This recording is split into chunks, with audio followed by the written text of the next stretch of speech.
Good morning, everyone. It's Joker, and today we are back with another slime video, and actually a very important slime video, because I know more than a few people did not pull for Valentine, or they did pull for Valentine, and they didn't get her, or they don't have the entire Light 3.0 team. So, the mission for clearing EX3 Tempered Edge for the bingo board to get, the more emblems, all the other things over here. It's this one.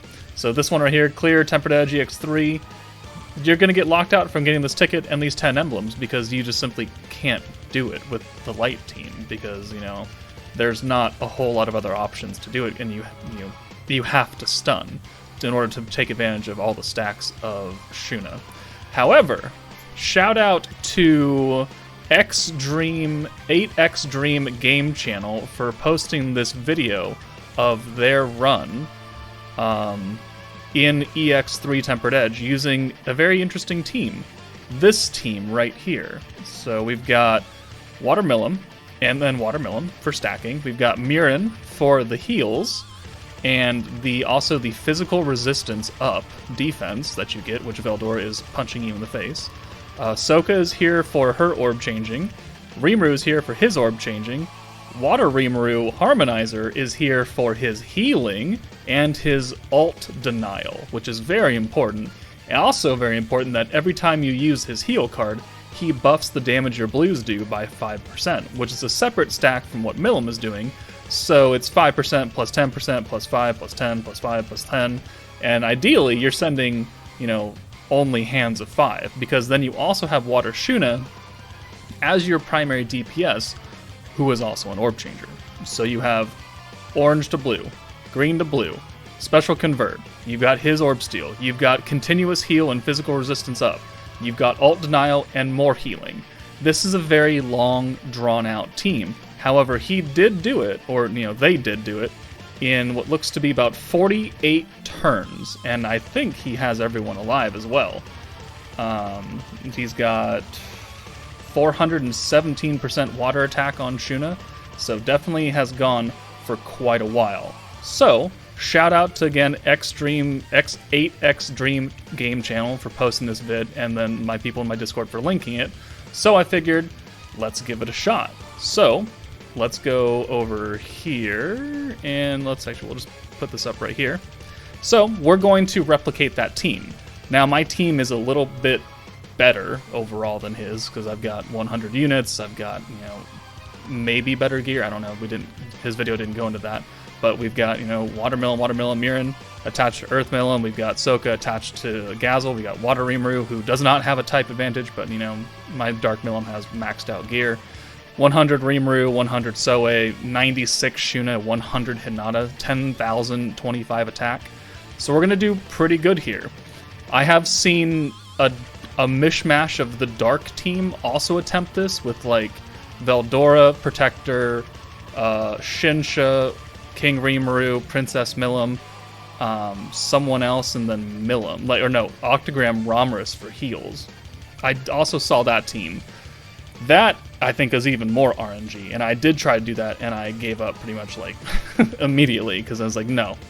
The greens are nerfed for, 5 turns where you need to stack up points before Veldora just caps out, so I didn't really enjoy using that team. But I got this done first try. This team got EX3 done first try, so this is that run. So, we'll go through it, and it's pretty simple. We have Soka, so we can start with the full blue hand on turn 1, and that'll get us almost 2 stacks of Milim right there. But that just means that, we're going to have a lot of points to, build up and such. So we're going to sit here, it's pretty much the same as what you're doing with the light team, except instead of stacking with Shuna, you're stacking with Milim, and you're wanting to have all 3 of your water units up front for all the stacks. So there's the full hand of blue, and then we're going to bring in Shuna, and then we're going to bring in Water Rimuru. And by turn 30 or something, I think this is turn 35 was when I actually ended up beating it. And we won't sit here for 35 turns, I'll warp speed over. But, to get the flow and idea of things, 8 turns, you pretty much are just sitting here.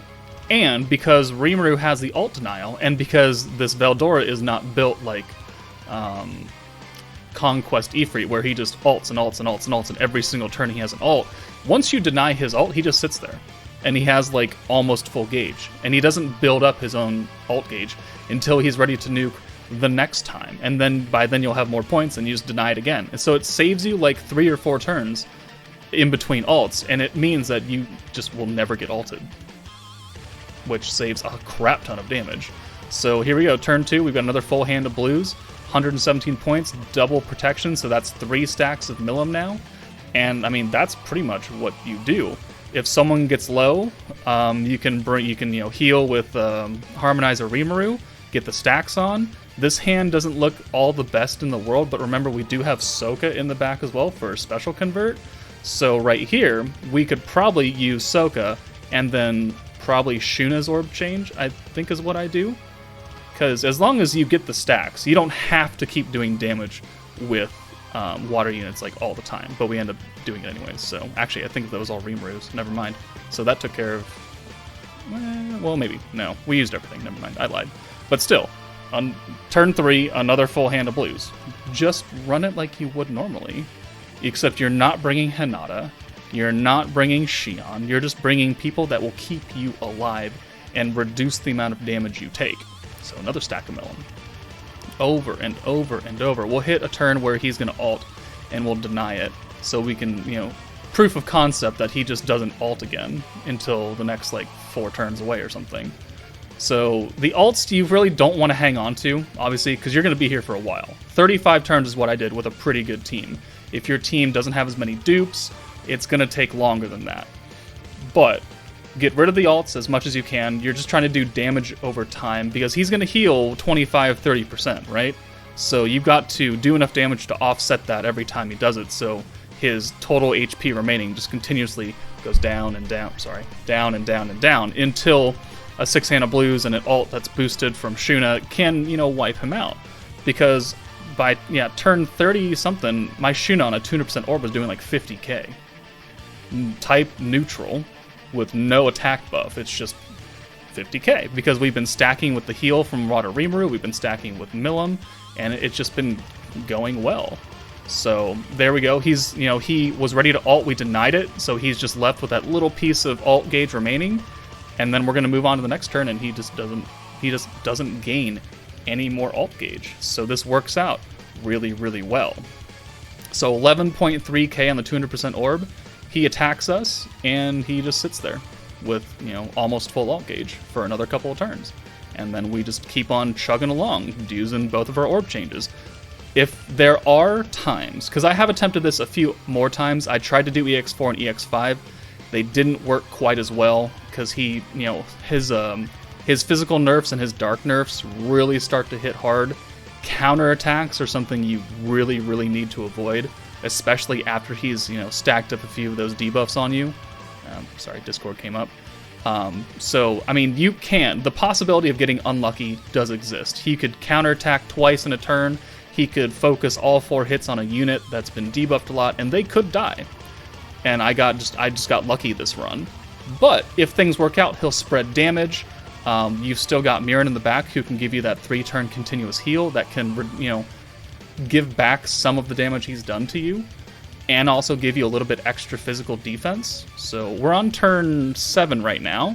We haven't done too much damage, all things considered, but again, I'm going to be here for another 30 turns, so it's going to be a while. So let's go ahead and fast forward now, and I'll see you guys probably more towards the end.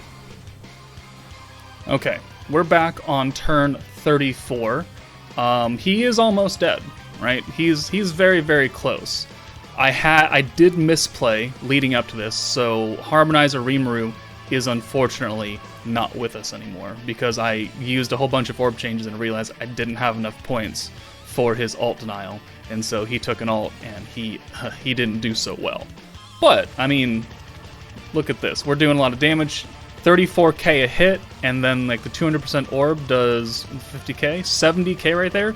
We almost killed, and I think he's going to heal now. No, there's an ult, which we have to take, unless we kill him here, which is what we're going to do, because look at this. We have another stack of Milim. We're way past the 999 cap right now. No Shuna orbs, which is unfortunate, but Rimuru's been stacking the entire time too. Sokka technically has type advantage, technically, but she hasn't been benefiting from anything. So we're just going to make a full hand, we're going to boost the ult, and we're going to pray that our orbs can kill right here, which it does. So we could bring Mirren in for this, but I didn't really feel the need to. So we're just going to send the ults, and then we'll send the 6 hand, so 25-8, and then Sokka is able to kill right there, 6.4k. So 35 turns in, and I have killed EX3 Tempered Edge without having to use the stun, or really any of a summonable version of the light team. We used free-to-play Sokka. We used free-to-play Water Rimuru. We used Harmonizer Rimuru, who is in the general pool. He's an OG unit. The only people that may have, difficulties of not having is, Water Milim and Water Shuna. Obviously, they have returned on multiple banners, but you may just not have them. And then the real kick in the ass is probably Mirren, who is also probably the most replaceable unit on this team. She's not orb changing, she is a healer. You could bring, Win Valentine, you could bring Trainee, you could bring Octogram Rammers if you want. Like, eventually her heal will take up 100 points. Eventually everyone's heal will take up 100 points, right? But Rammers has a 65% heal on everybody versus 15% over 3 turns, which it's going to give you a little bit more pop. So she is replaceable.